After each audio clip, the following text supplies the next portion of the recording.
하나님은 코비드19를 허락하셨을까? 전 세계가 이 질문을 하고 있는 것 같습니다. 2019년 코로나 바이러스 질환인 코비드19는 코로나 바이러스에 의해 발생한 호흡기 질환입니다. 그 병의 영향은 가벼운 것부터 심각한 것까지 다양합니다. 2019년 말 중국 우한에서 처음 확인된 바이러스는 빠르게 다른 나라로 확산됐습니다. 2020년 3월 11일 코비드19는 세계보건기구에 의해 전염병으로 선언되었습니다. 오직 거짓말쟁이나 진정한 예언자만이 코비드19나 다른 특정한 재앙을 초래한 하나님의 이유를 알고 있다고 주장할 수 있습니다. 그것은 부분적으로 하나님의 목적이 처음부터 세상의 끝까지 관련된 모든 사람들에게 확장되기 때문입니다. 가능한 모든 요소를 이해하는 것은 인간의 능력을 넘어섭니다. 하나님은 하나님의 완전한 지식으로 모든 상황과 모든 측면을 통제하십니다. 성경은 일반적으로 하나님이 치명적인 재앙을 사용하는 것에 대한 통찰력을 보여주지만 우리는 어떤 특정한 재앙에 대한 지혜를 얻기 위해서는 관련된 성경과 믿음의 원칙을 적용해야 합니다. 다른 미스터리들과 마찬가지로 그것을 해결하기 위해서는 우리는 우리가 알고 있는 것에서 미지의 것으로 가야 합니다. 우리는 삶이 창조주의 선물이라는 것을 알고 있습니다.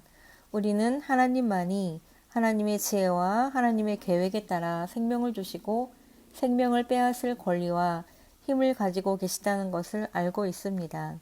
우리는 인생은 짧고 어느 정도의 고통을 포함하고 있으며 우리가 어떻게 살았는지에 대한 죽음과 판단으로 끝난다는 것도 알고 있습니다.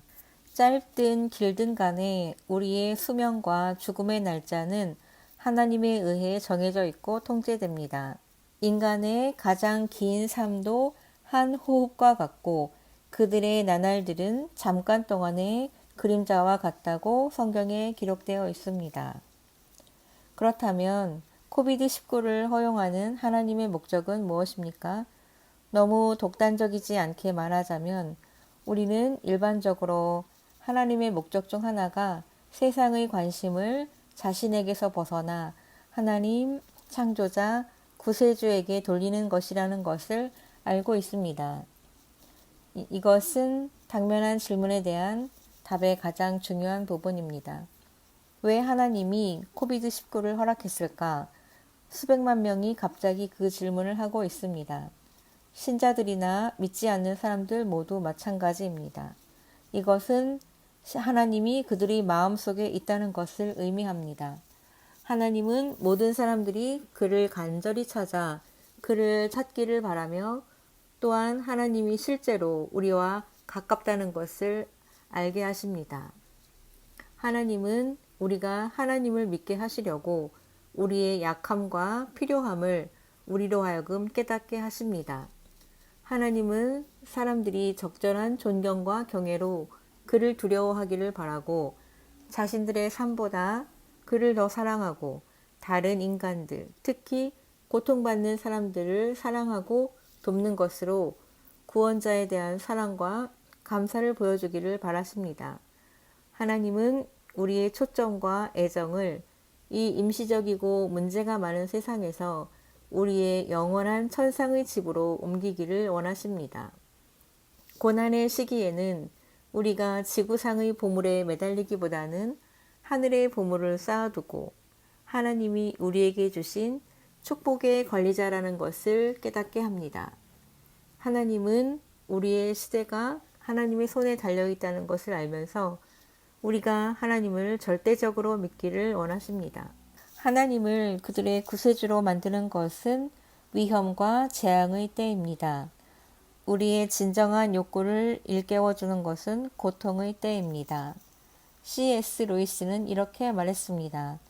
하나님은 우리의 기쁨 속에서는 우리에게 속삭이시지만 우리의 고통 속에서는 크게 소리치십니다. 그것은 귀머거리 세계를 깨우는 하나님의 확성기입니다. 모든 사람들은 고통의 문제, 죽음의 문제, 그리고 그들의 영원한 운명에 관한 문제에 직면해야 합니다.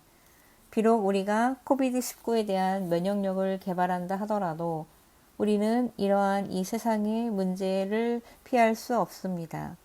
어떤 상황에서든 우리에게 가장 좋은 것은 하나님을 찾는 것입니다. 하나님의 법도를 지키고 진심으로 그리고 전심으로 그분을 찾는 사람은 복이 있습니다. 아멘, 아멘.